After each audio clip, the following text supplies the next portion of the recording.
অন্তর্বর্তী সরকার গঠনের দিন ৮ই আগস্টকে নতুন বাংলাদেশের দিবস ঘোষণা করায় আপত্তি উঠেছে বিভিন্ন মহল থেকে।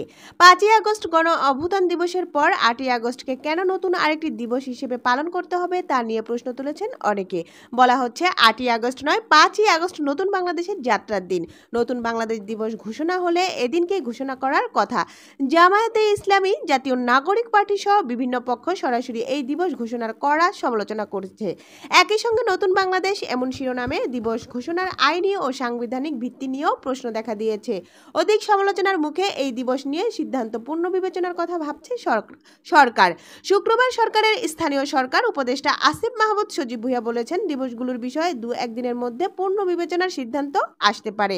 নতুন বাংলাদেশ দিবসের পাশাপাশি ১৬ জুলাই শহীদ আবু সাঈদ দিবস এবং ৫ই আগস্ট জুলাই গণ অভ্যুত্থান দিবস ঘোষণা করে গত বুধবার একটি পরিপত্র জারি করে মন্ত্রিপরিষদ বিভাগ।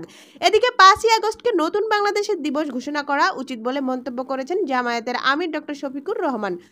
শুক্রবার তার ভেরিফাইড ফেসবুক পেজে তিনি এসব কথা লেখেন। এছাড়া ৮ই আগস্ট নতুন বাংলাদেশ দিবস নিয়ে আপত্তি তুলেছেন জাতীয় নাগরিক পার্টি এনসিপি ৩ নেতা।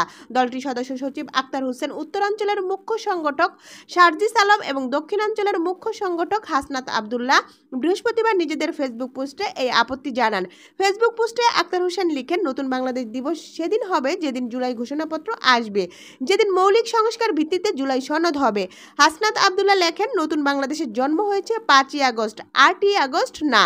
৫ আগস্টের সাধারণ ছাত্র জনতার এই অর্জনকে সরকারের কুক্ষিগত করার চেষ্টা মেনে নেওয়া হবে না। সার্জিস আলম তার ভেরিফাইড ফেসবুক পেজে লিখেন, ৮ই আগস্ট দ্বিতীয় স্বাধীনতা শুরু হয়নি, দ্বিতীয় স্বাধীনতা নষ্টের ছাড় দেওয়ার এবং বিপ্লব ব্যাহতের কর্মযশ শুরু হয়েছে ৫ই আগস্ট জুলাই গণ অভ্যুত্থান দিবস এবং দ্বিতীয় স্বাধীনতা দিবস।